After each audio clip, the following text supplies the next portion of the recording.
where I'm going to take my politician hat off and I'm going to put my attorney hat on. And I'm going to tell you that we live at a time in our country where voting is under siege, where we cannot take for granted the right and the opportunity to vote. We had a recent Supreme Court ruling where the Supreme Court of the United States of America, this Supreme Court, has decided that the value of voting is not going to be protected in the same way. I was having a conversation with Janice, and I said, Janice, I hope people understand the imagery that we see of Martin Luther King walking across the Edmondson-Pettus Bridge, that imagery that we see of him, the folks who had the water hoses sicked on them, the dogs sicked on them, women, mothers, elders who were attacked when they were trying to secure their voting rights. What people got out of those efforts and endeavors, the churches that were bombed, the 4 little girls, all the things that people fought so hard for, what they got out of that was the Voting Rights Act of 1965. That was the end product of all of that work, all that struggle, all that strife. And there were several pieces of the Voting Rights Act of 1965 that over time the courts had chipped and chipped and chipped and chipped away. And so finally we were left with just this one piece of the Voting Rights Act. Section 2 was the last thing that was hanging on. Section 2 said that if we looked at the results of what was happening in the way that you set your districts for an election, and we saw that you were taking black people's voices in their vote, and we saw that you were marginalizing it, you were putting black people in districts where they couldn't choose the candidates that they wanted, if we saw that result was happening, then we as a court, we as a country, we as the Department of Justice, we would step in and we would make sure that black people were protected, because that's what Martin Luther King, that's what our elders, that's what they were fighting for, that's what those 4 little girls in the church that was bombed, that's what the remedy was.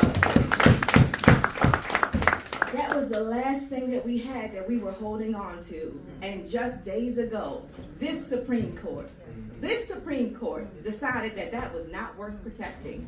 That is the day and the time that we live in right now. So we have to be the generation that decides, are we going to just quietly sit by while the last thing that our predecessors fought for is taken away right in front of our face?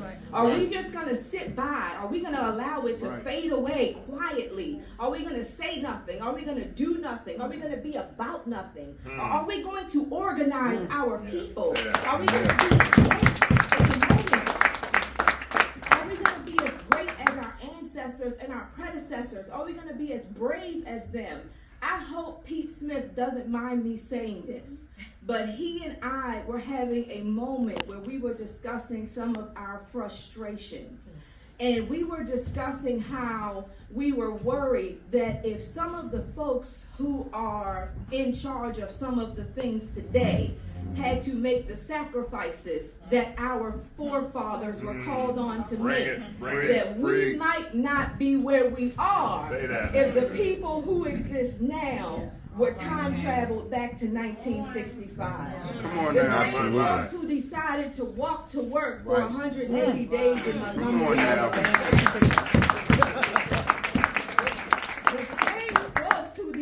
To walk across the Edmondson-Pettus Bridge, understanding that Bull Connor was on the other side with the sheriffs and the police and the dogs and the water hose. The same folk, and we had to take the folk who are here now, and we had to put them on the other side of that bridge and say, that's what's over there waiting for you, but we need you to take that walk so that in 2026, Steve Gillette can run for state senate. If we had to do that now, we worried about what the outcome would be. We worried about if that bridge would be empty, if it would still be something that would be commemorated today. We worried about if there would even be a Voting Rights Act for the Supreme Court to try to take away. So I'm asking you, I am imploring you that in this day, in this time, in this age, in this generation, we have our work to do to make sure that we are standing up for the voting rights of our communities, our people, for the next generation. We have to protect something, preserve something, leave them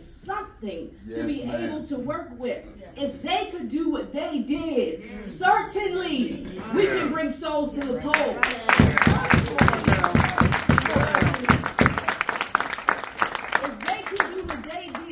certainly we can meet Mike Rogers today and we can knock on 2,000 doors. Yeah. Certainly.